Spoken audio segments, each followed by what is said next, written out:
Bahasa roh itu sesat. Bahasa roh itu sudah tidak ada lagi. Bahasa roh diucapkan di depan umum, gak ada penterjemahnya lagi. Wah, sesat. Shalom guys, hari ini saya mau membahas tentang bahasa roh. Bagaimana bahasa roh itu sebenarnya. Ya, menurut kebenaran firman Tuhan itu kebenarannya seperti apa sih? Dan saya berjanji menyampaikan ini dengan semudah mungkin untuk diterima dan dicerna. Amin.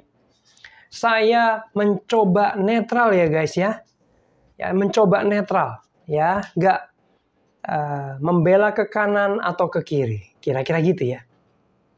Nah, guys, awalnya di sini saya mau jelaskan bahwa saya orang karismatik. Saya berbahasa roh. Tetapi saya sangat menghargai orang-orang Kristen yang tidak berbahasa roh atau tidak mempercayai bahasa roh. It's okay kok. Saya nggak mau menghakimi. Nggak apa-apa, kita berbeda. Nah, tapi izinkan saya untuk menjelaskan sebenarnya gimana sih bahasa roh. Gimana sih versi karismatik. Karena ada beberapa kontroversi yang terjadi. Ya, sehingga membingungkan. Sehingga jemaat itu bingung. Nah, semoga video ini bisa menolong kita semua memberikan pencerahan. Guys, kita berdoa sebentar. Kita andalin Tuhan. Amin. Bapa di sorga, hamba berdoa kiranya Engkau menolong sesi ini. Berikanlah kami semua hikmat dan pengertian-Mu, baik hamba-Mu yang berbicara maupun jemaat-Mu, anak-anak-Mu yang mendengar. Kami mau menerima kebenaran yang sejati, yang daripada Allah, bukan daripada manusia. Tolong kami sesi ini, dan kami serahkan hanya ke dalam tangan-Mu saja. Dalam nama Tuhan Yesus, haleluya. Amin. Amin. Oke guys, yang pertama kita akan membahas Roh Kudus itu apa sih? Bahasa roh itu apa sih? Kok Roh Kudus ya? Salah ya guys. Maksud saya, bahasa roh itu apa? Jadi jawabannya, bahasa roh adalah karunia daripada Roh Kudus. Ya, karunia itu artinya pemberian. Ya, bukan hasil usaha, hasil latihan apalagi. Ayatnya 1 Korintus 12 ayat 10 sampai 11. Kepada yang seorang Roh Kudus memberikan kuasa untuk mengadakan mujizat. Ini karunia yang pertama ya, membuat mujizat. Lalu selanjutnya, kepada yang lain, Ia memberikan karunia untuk bernubuat. Ini yang kedua. Dan kepada yang lain, Ia memberikan karunia untuk membedakan bermacam-macam roh. Membedakan roh, ya. Nah, ini perhatikan guys. Kepada seorang Ia memberikan karunia untuk berkata-kata dengan bahasa roh. Dan kepada yang lain Ia memberikan karunia untuk menafsirkan bahasa roh itu.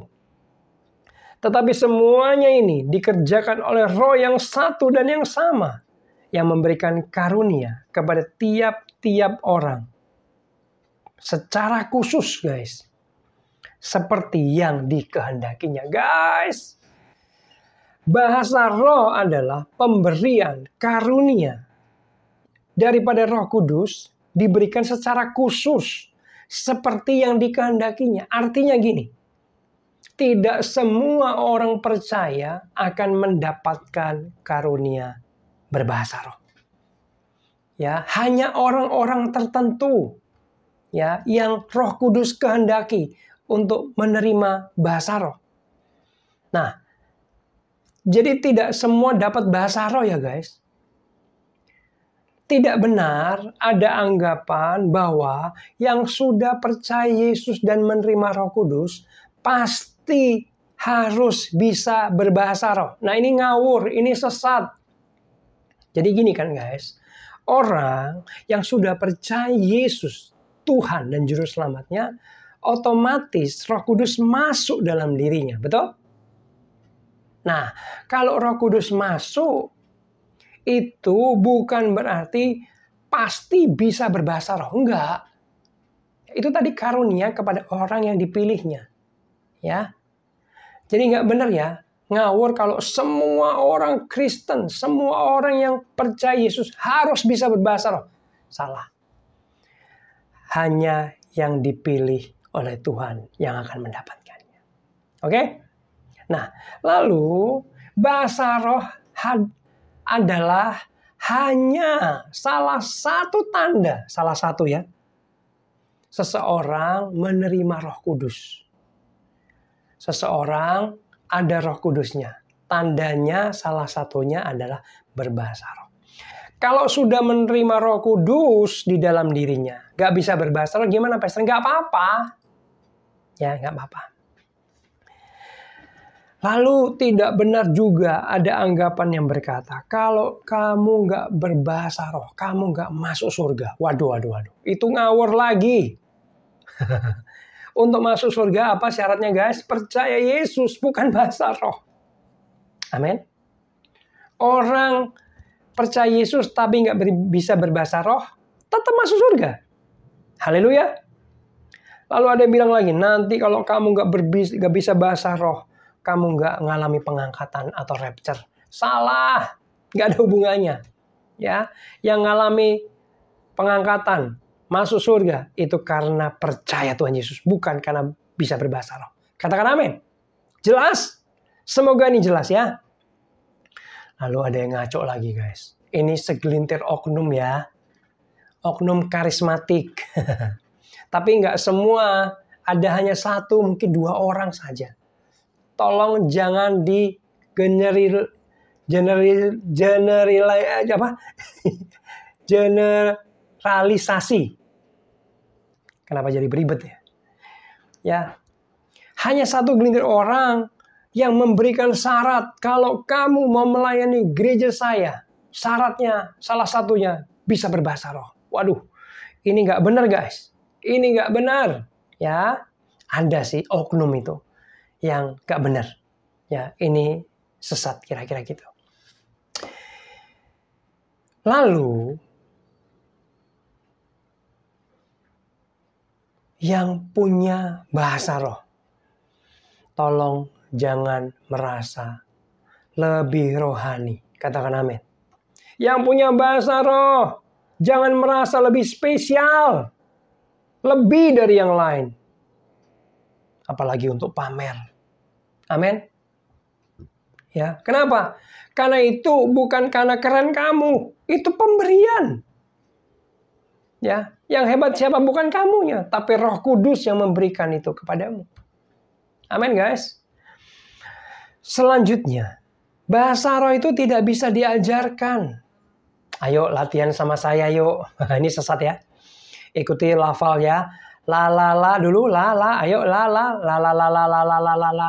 Nah, kalau bahasa roh diajarkan itu sesat. Bahasa roh nggak bisa diajarkan. Bahasa roh bukan seperti bahasa Indonesia, bukan. Tapi bahasa roh itu diberikan kepada kamu, ada ditaruh di mulutmu, kamu mengucapkannya. Nggak bisa dipelajari kalau kamu nggak menerima karunia itu. Bisa dipahami sampai sekarang? Bisa ya? Lalu selanjutnya, ini menjadi kontroversi yang paling banyak tentang bahasa roh. Aliran-aliran non-karismatik yang tidak percaya bahasa roh selalu protes gini guys. Kan jelas-jelas dikatakan di Alkitab bahwa kalau seseorang berkata-kata dalam bahasa roh di depan jemaat harus diterjemahkan. Sebenarnya yang tepat bukan diterjemahkan sih guys. Ditafsirkan bahasa Alkitab. Ya, harus ada yang menafsirkan bahasa itu. Ya, kalau nggak ada, nggak boleh. Kalau nggak ada penafsirnya, harus diam. Ayatnya ada nih guys. 1 Korintus 27-28. Jika ada yang berkata-kata dengan bahasa roh, biarlah 2 atau sebanyak-banyaknya 3 orang. Seorang demi seorang. Dan harus ada seorang lain untuk menafsirkannya. Jika tidak ada orang yang dapat menafsirkannya, hendaklah mereka berdiam diri dalam pertemuan jemaat dan hanya boleh berkata-kata kepada dirinya sendiri dan kepada Allah. Jadi ayat ini kasih tahu gini, kalau kamu mau berbahasa roh di depan jemaat, pastikan harus ada penafsirannya. Alias ada orang yang menafsirkannya. Supaya apa? Supaya jemaat bisa dibangun. Supaya jemaat bisa mengerti penafsirannya ini apa. Kalau bahasa roh kenceng-kenceng, teriak-teriak, jemaat semua mendengar, tapi nggak ada yang menafsirkannya, itu percuma. Jemaat nggak kebangun, lebih baik diam. Kira-kira begitu ya kata Paulus ya. Nah, gimana karismatik? Gimana orang berbahasa roh? Jawab dong ini. Jelas-jelas ayatnya. Nggak boleh kalau nggak ada penafsirannya. Nah, jawabannya gini guys. Konteks ayat ini diucapkan Paulus karena fokusnya adalah Paulus pada saat itu membangun jemaat. Fokus daripada Paulus dengan ayat itu adalah membangun jemaat. Gimana jemaat bisa dibangun? Kalau ada bahasa roh harus ada penerjemahnya ya, supaya jemaat bisa dibangun. Ya. Nah, kalau nggak ada penerjemah, percuma. Kira-kira gitu. Lebih baik bernubuat. Paulus melanjutkan gitu. Kalau bernubuat, jemaat akan mendengar, tahu bahasanya. Lebih baik daripada bahasa roh nggak ada penafsirannya. Gitu ya guys ya. Saya setuju banget. Betul itu. Iya. Kalau nggak ada penafsirannya, buat apa jemaat nggak kebangun? Apalagi kalau nanti ada jiwa baru yang baru pertama kali masuk gereja. Bahasa roh, bahasa setan ini. Aduh, kok serem ya? Takut saya. Ini apa ini? Kayak mantra ya. Terus dia nggak mau datang lagi ke gereja. Malah jadi batu sandungan. Jadi saya pribadi setuju. Kalau nggak ada penafsirannya, ya lebih baik nggak usah diucapkan di depan jemaat. Gitu ya. Nah, lalu selanjutnya guys. Penjelasan atau jawabannya gini. Meskipun fokus Paulus dalam konteks tadi adalah membangun jemaat, itu bukan berarti tidak boleh berbahasa roh di depan umum. Bukan berarti nggak boleh. Bukan berarti ayat firman Tuhan melarang. Ya, jadi bukan berarti firman Tuhan melarang berbahasa roh di depan umum. Lah, kenapa? Karena gini guys. Di Kisah Para Rasul 2, kamu baca satu perikop itu ya. Diceritakan di situ bahwa ada 120 orang murid Tuhan Yesus berbahasa roh di depan umum tanpa ada penafsirannya. Nah, pada saat itu peristiwa apa? Pada saat itu ada peristiwa pencurahan Roh Kudus, baptisan Roh Kudus, lawatan Tuhan terjadi. Maka murid-murid itu menerima bahasa roh dan mereka berkata-kata dalam bahasa roh dalam lawatan Tuhan yang luar biasa. Mereka berbahasa roh di depan umum tanpa ada penafsirannya. Nah, inilah yang dipakai karismatik sebagai alasan kenapa orang karismatik berbahasa roh di depan jemaat. Ya, ini nggak dilarang. Ini boleh ketika catatannya ada lawatan Tuhan terjadi. Ada pencurahan Roh Kudus. Roh Kudus bekerja, memberikan karunia-karunianya, termasuk karunia bahasa roh. Orang-orang tiba-tiba menerima bahasa roh, mereka bahasa roh kencang-kencang di situ. Boleh nggak? Boleh, menurut Kisah Para Rasul 2 tadi. Tapi guys, secara pribadi kalau saya pernah nggak berbahasa roh di depan umum. Kalau saya berbahasa roh di gereja, ibadah raya, atau ibadah-ibadah yang lain, saya berbahasa roh tapi pelan-pelan guys. Hanya berbisik. Nggak sampai kedengaran tetangga, nggak. Saya berbahasa roh, sering.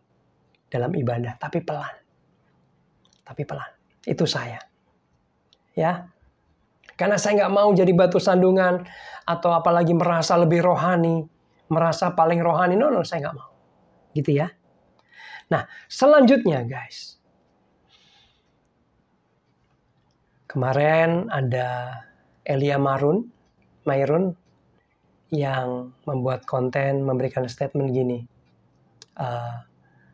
Dikit-dikit bahasa roh itu nggak guna. Dia bilang gitu. Nah, gini.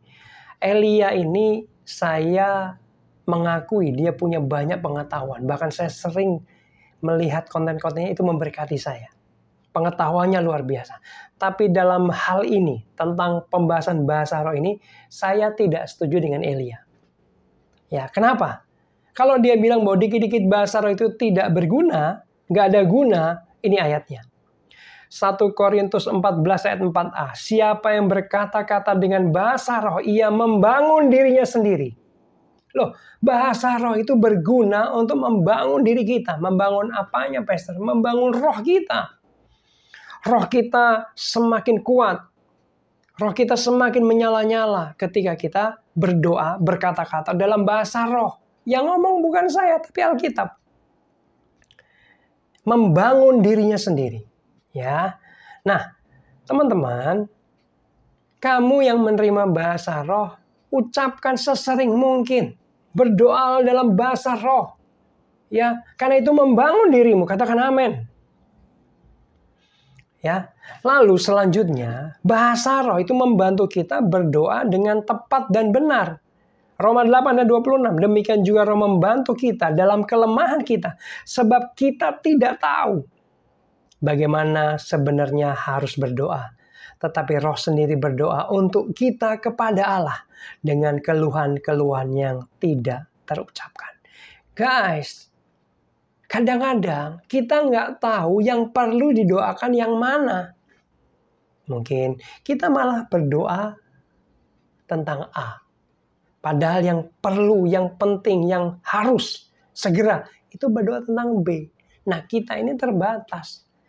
Roh Kudus tidak terbatas. Dia tahu yang paling tepat. Oleh sebab itu, kalau kamu berdoa dengan berbahasa roh, Roh Kudus yang akan berdoa, dia yang tahu, yang penting, yang perlu, yang tepat, yang benar buat kita yang mana. Itu yang akan didoakan kepada Bapa. Jadi bahasa roh itu berguna sekali karena kita ini terbatas. Katakan amin. Nah, bahasa roh juga adalah bahasa rahasia.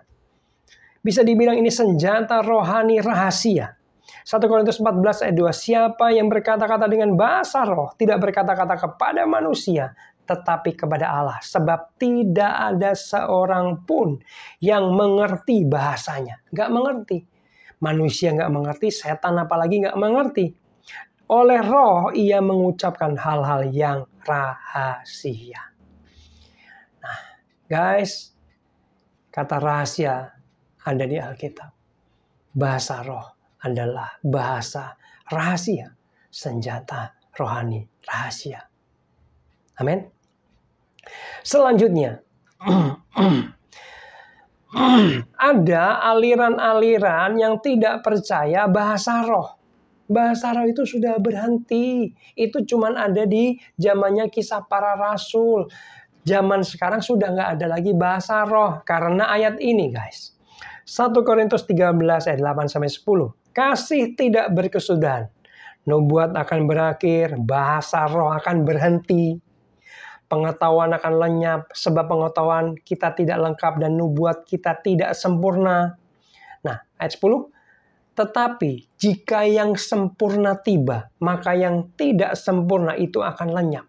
Jadi guys, menurut ayat ini, bahasa roh itu tidak sempurna. Sesuatu yang tidak sempurna. Nah, kita saat ini melakukan. Tapi nanti kalau ada yang sempurna datang, maka yang tidak sempurna itu akan berhenti atau lenyap. Bahasa roh akan lenyap. Nah, menurut aliran non-karismatik yang tidak mempercayai bahasa roh, dia menganggap yang sempurna itu Alkitab, firman Tuhan. Jadi ini yang sempurna sudah datang. Artinya nubuat sudah nggak ada lagi. Termasuk bahasa roh sudah nggak ada lagi. Jadi nggak ada tuh bahasa roh sekarang. Karena Alkitab yang sempurna sudah datang. Tapi guys, beda nggak apa-apa ya. Menurut karismatik, yang sempurna itu bukan firman Tuhan. Tetapi Kristus. Kalau Kristus datang nanti kali yang kedua. Baru bahasa roh nubuat akan berakhir. Nah, disinilah perbedaan. Walaupun kalau dipikir-pikir, Yesus Kristus itu juga firman Allah, betul? Tapi yang dianggap oleh karismatik yang sempurna adalah Kristus yang datang kedua kali nanti. Jadi, menurut orang karismatik yang sempurna, Kristus belum datang. Oleh sebab itu, bahasa roh masih ada. Nubuatan masih ada. Gitu, guys. Nah, disinilah doktrin itu muncul berbeda. Tapi sekali lagi saya itu orangnya menghargai kalau orang-orang yang tidak percaya bahasa roh. It's okay. Dan saya nggak mau menghakimi. Kamu sesat, kamu salah. Enggak. Ya. Yang bisa memutuskan judgment sesat atau enggak itu bukan saya, bukan kita, bukan manusia, tapi Tuhan. Gitu ya. Nah, saya boleh nggak mohon, kita sesama anak Tuhan, walaupun beda doktrin, kamu non-karismatik, saya karismatik, jangan menghakimi, jangan dengan mudahnya ngomong sesat, ya. Jangan mudahnya ngomong ngaco, bahasa setan, jangan guys. Ya, ini saya bisik-bisik ya. Kalau ternyata di hadapan Tuhan itu benar, gimana? Kan gitu kan. Yang berhak menghakimi, yang tahu kebenarannya, yang mutlak adalah Yesus, adalah Tuhan sendiri. Kita cuman berbeda doang. Jangan saling menjelekkan. Jangan saling menyerang. Ngata-ngatain setan lah, bahasa setan lah, ngaco lah, halusinasi lah. Jangan lagi. Takutnya, ternyata benar. Malah kita didapati yang mencela ini soal salah dan dosa. Amin. Ya. Sekali lagi, saya sangat menghargai orang-orang yang tidak percaya bahasa roh. It's okay kok. Kita tetap satu tubuh Kristus. Kita tetap keluarga dalam Kristus. Amin. Gitu ya guys ya. Nah, selanjutnya, Pastor, kok ada yang disuruh mengucapkan? Ayo ucapkan, kayak kursus aja. Ayo ucapkan dengan iman. Nah, Gini guys, kebenarannya gini. Kalau seseorang itu tidak atau belum menerima karunia bahasa roh, dia nggak boleh mengucapkan apa-apa karena dia belum menerima. Yang diucapkan kalau dipaksain nanti malah kedagingan, dibuat-buat, palsu, betul? Tetapi gini, kalau orang itu sudah menerima Roh Kudus, sudah menerima bahasa roh, sudah menerima karunia bahasa roh. Artinya sudah ditaruh di mulutnya oleh Roh Kudus. Nah, saya berani bilang orang tersebut harus berani mengatakannya. Mengucapkannya, karena bahasanya sudah ditaruh di mulutmu. Ayatnya gini. KPR, Kisah Para Rasul 2 ayat 4. Maka penuhlah mereka dengan Roh Kudus. Lalu mereka mulai berkata-kata dengan bahasa lain. Seperti yang diberikan oleh Roh itu kepada mereka untuk mengatakannya. Jadi kita yang mengatakannya. Kalau seseorang, kalau kamu, kalau saya sudah menerima karunia Roh Kudus dalam mulut kita, kita mengatakannya, berani mengucapkannya karena sudah menerima. Gitu ya. Itu yang benar. Tapi kalau belum menerima, disuruh mengucapkannya, itu nggak benar. Apa yang diucapkan? Yang belum menerima. Takutnya malah palsu.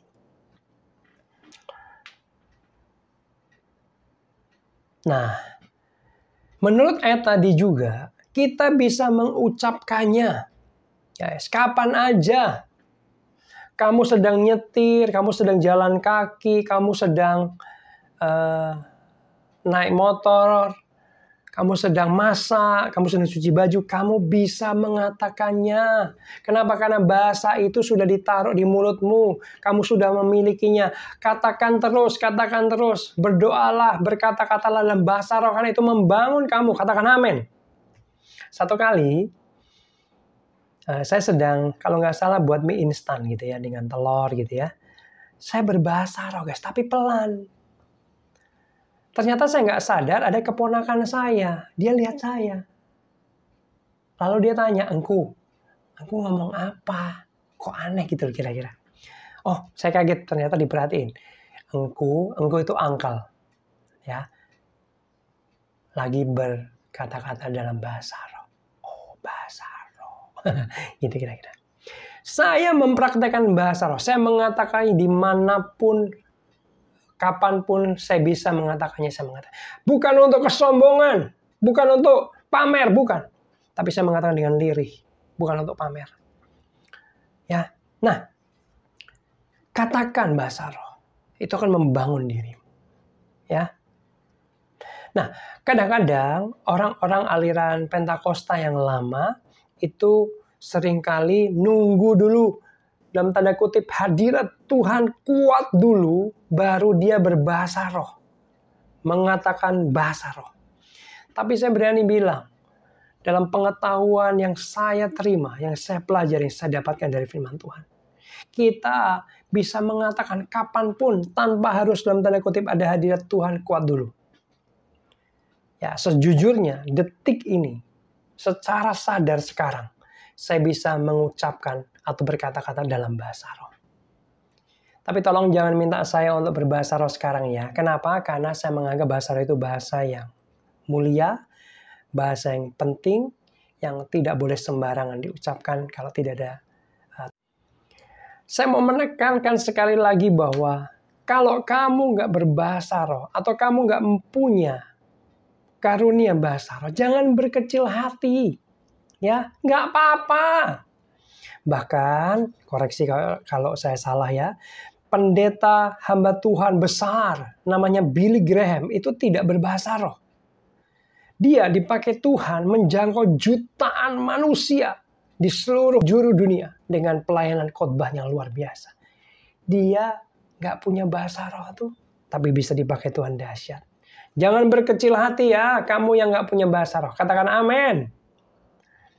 Ya, lalu selanjutnya, bahasa roh itu bisa dikendalikan.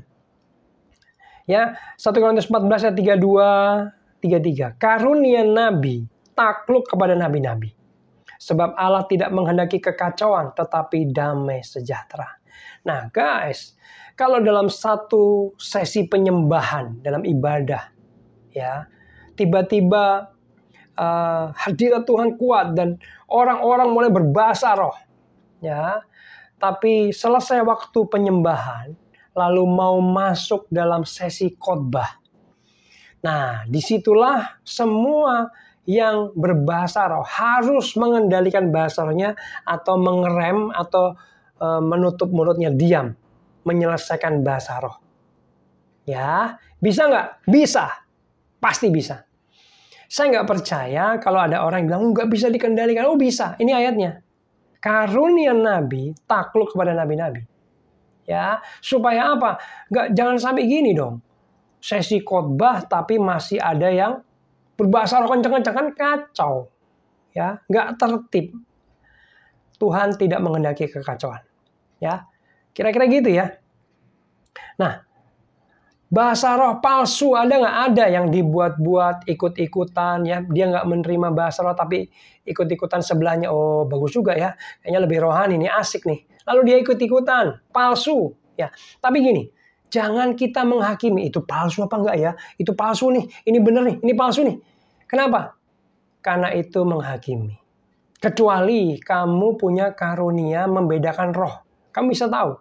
Dan kalau tahu pun, jangan untuk menyerang orang, mempermalukan orang. Kamu palsu. Bukan. Tapi dengan kasih. Private. 4 mata. Waktu sendiri. Menegur dengan kasih. Bukan dengan mempermalukan atau menyerang. Gitu ya. Nah, selanjutnya. Ini penting. Jangan melarang orang berbahasa roh. 1 Korintus 14 ayat 39. Kan itu saudara-saudaraku yang kekasih.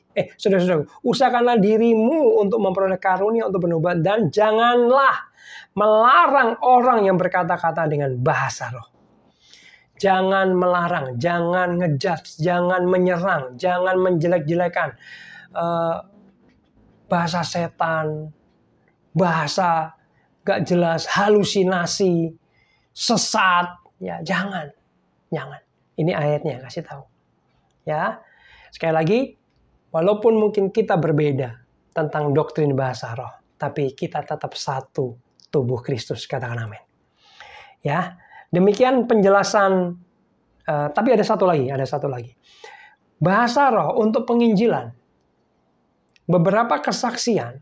Ada seorang pendeta, pengkhotbah, ketika dia pelayanan, pekabaran Injil ke benua yang berbeda, ke negara yang berbeda, bahkan ke pedalaman pelosok yang bahasanya berbeda, yang dia nggak tahu bahasanya. Tiba-tiba ketika dia naik mimbar dalam kuasa Allah, dalam supernatural kuasa Allah, dia bisa berbahasa asing. Ya, tiba-tiba dia fasih bisa berbahasa daerah itu. Sehingga apa? Sehingga orang-orang yang mendengar khotbahnya menjadi percaya Yesus. Lalu setelah itu dia turun dari mimbar selesai berkhotbah, disalamin, pendeta bahasanya daerah ini luar biasa. Pendeta bingung. Saya nggak bisa. Loh, bisa Pak Pendeta. Tadi Bapak Pendeta dengan fasihnya berkhotbah pakai bahasa kita. Nah, Bapak Pendetanya bingung. Itulah kuasa Roh Kudus bekerja melalui bahasa roh, bahasa asing. Ya, untuk penginjilan. Mari kita berdoa. Sesi ini berakhir. Semoga ini bisa menjadi berkat. Bagikan video ini supaya orang-orang yang bingung tentang bahasa roh bisa kira-kira mendapat pemahaman, pencerahan. Mari kita berdoa. Bapak, terima kasih buat firman-Mu tentang bahasa roh. Biar ini mencerahkan kami semua, menolong kami semua, memberkati kami semua. Tuhan berikan hikmat pengertian lebih lagi bagi orang-orang, teman-teman yang mendengar sesi ini. Dalam nama Yesus, haleluya. Amin. Tuhan Yesus memberkati.